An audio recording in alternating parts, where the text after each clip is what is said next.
हरे कृष्णा, राधे राधे भक्तों, बहुत बहुत स्वागत है आप सभी का हमारे किशोरी कृपा चैनल में। तो फ्रेंड्स, आज की इस वीडियो में हम आपको शालिग्राम पूजा की सही विधि बताएंगे। शालिग्राम जी की पूजा में कौन सी ऐसी दो चीज़ें हैं जो कि हमें उनसे अलग कभी भी नहीं करनी चाहिए। शालिग्राम जी को हमें कितनी बार भोग लगाना है, क्या महिलाओं को शालिग्राम की पूजा करनी चाहिए या नहीं, और शालिग्राम जी को हमें घर में कहाँ पे रखना चाहिए, तुलसी जी में या फिर घर के मंदिर में। तो आपको सभी सवालों के जवाब इस वीडियो में मिलने वाले हैं, तो वीडियो को पूरा देखिएगा जिससे कि आप अच्छे से समझ पाएँ। तो फ्रेंड्स, हमारे घर के मंदिर में शालिग्राम जी जरूर होने चाहिए। जिस घर में भी शालिग्राम जी का अच्छे से पूजन किया जाता है, कहते हैं वो घर तीर्थ के समान हो जाता है। और शालिग्राम जी देखने में एक काले रंग की शिला जैसे हैं, लेकिन वो साक्षात श्री हरि भगवान विष्णु हैं। और शालिग्राम जी की प्राण प्रतिष्ठा करने की ज़रूरत नहीं होती है। तो फ्रेंड्स, कई सारी महिलाओं के ऐसे प्रश्न आते हैं कि क्या हमें शालिग्राम भगवान की पूजा करनी चाहिए, क्योंकि कहीं कहीं पे ऐसा मना किया जाता है। तो देखिए, हमारे गुरुजन कहते हैं कि स्कंद पुराण के नागर खंड में ऐसा वर्णित है कि जो भी कोई महिला पतिव्रता है, अच्छे आचार विचार वाली हैं, शुद्ध पवित्र भाव से अगर शालिग्राम की सेवा करना चाहती हैं तो वो ज़रूर कर सकती हैं। तो फ्रेंड्स, ये है हमारे पास दक्षिणावर्ती शंख। कहते हैं जिस घर में शालिग्राम जी की पूजा होती है वहाँ पर शंख जरूर होना चाहिए, और शंख में जल भर करके ही हमें शालिग्राम जी को स्नान कराना होता है। तो फ्रेंड्स, शालिग्राम जी की पूजा में एक तो तुलसी दल और दूसरा शंख बहुत ही ज़्यादा महत्वपूर्ण होते हैं।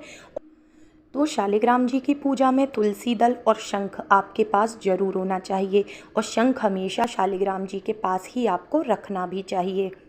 तो फ्रेंड्स, कहते हैं कि बिना तुलसी के शालिग्राम जी क्षण भर का वियोग भी सहन नहीं कर पाते हैं। तो तुलसी उनकी पूजा में अनिवार्य है।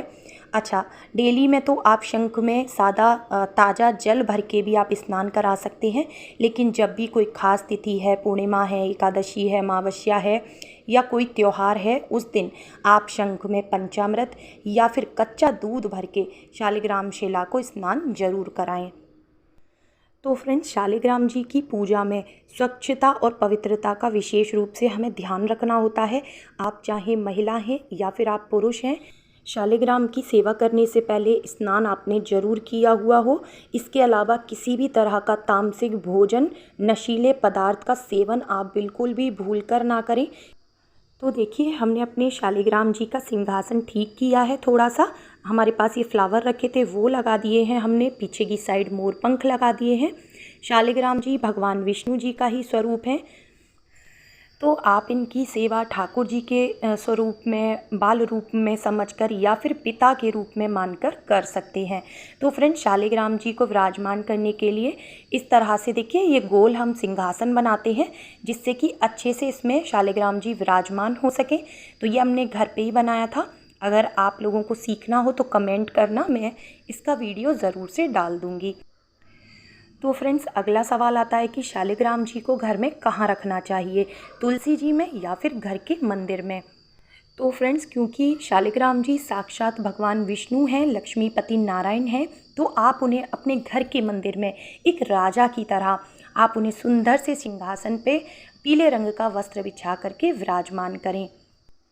तो फ्रेंड्स, जहाँ कहीं भी तुलसी का गमला होता है, या तो छत पे या घर में आंगन में, तो वहाँ पर या तो दिन भर धूप रहती है, कभी बरसात हो रही है, सर्दियों में ओस गिर रही है, तो क्या आप अपने फैमिली मेम्बर को, अपने बेटे को या अपने पिता को कभी किसी वृक्ष के नीचे सारा दिन बैठे रहने देंगे? नहीं ना।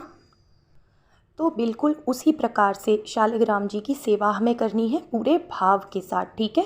तुलसी दल उन्हें प्रिय है, तो तुलसी पत्र हमें उन्हें डेली चढ़ाने हैं, लेकिन उन्हें आप अपने घर के मंदिर में विराजमान करें। तो फ्रेंड्स, स्नान के बाद सबसे पहले आप शालिग्राम जी को इत्र जरूर लगाएं। शालिग्राम जी की इत्र सेवा करना हमारे लिए बहुत अच्छा होता है। तो पूजा शुरू करने से पहले सबसे पहले हम धूप दीप जलाएंगे, और दीपक आप या तो घी का जलाएं या फिर तिल के तेल का जलाएं। विष्णु भगवान की पूजा में या शालिग्राम जी की पूजा में सरसों के तेल का इस्तेमाल नहीं किया जाता है।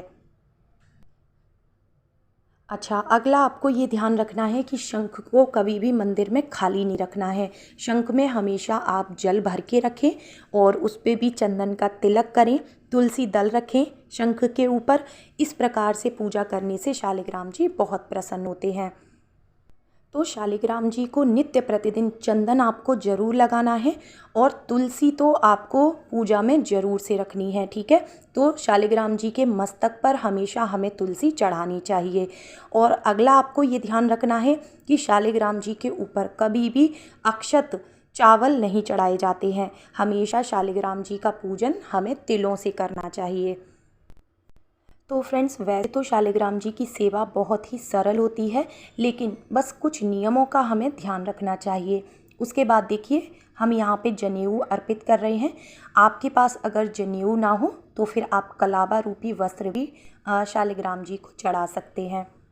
इसके बाद पीले रंग के फूल अगर आपको मिल जाएं तो आप उनकी पूजा में ज़रूर से चढ़ाएं। और अगर आपके पास विष्णु भगवान जी की चरण पादुका हैं तो वो भी आप उनके पास ज़रूर रखें। विष्णु भगवान की, माता लक्ष्मी की चरण पादुका घर के मंदिर में रखना बहुत ही शुभ होता है। तो अब हम बात करते हैं शालिग्राम जी के भोग की। तो भोग में आप पीले रंग के फलों का भोग लगा सकते हैं, मिश्री बताशे का भोग लगा सकते हैं, पीली मिठाई का भोग लगा सकते हैं।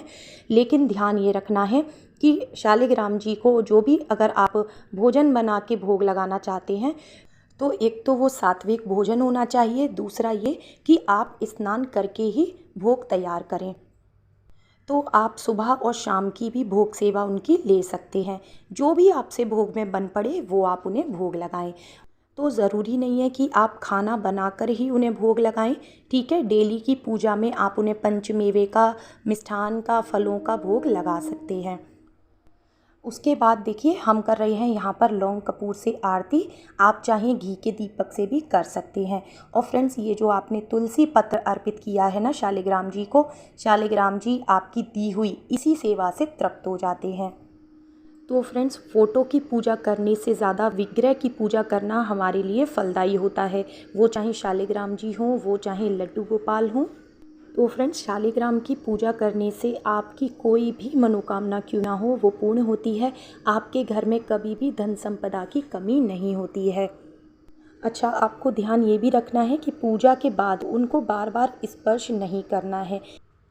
और पीरियड्स में, सूतक में, पातक में शालिग्राम जी की सेवा हमें कभी भी नहीं करनी चाहिए। तो फ्रेंड्स, यही था आज का वीडियो कैसा लगा? वीडियो अच्छा लगा हो तो ज़्यादा से ज़्यादा लाइक करें, कमेंट करें, शेयर करें और चैनल पर पहली बार आए हैं तो सब्सक्राइब ज़रूर से कर लें। वीडियो का करती हूँ मैं यहीं पर एंड। मिलती हूँ नेक्स्ट वीडियो में। राधे राधे।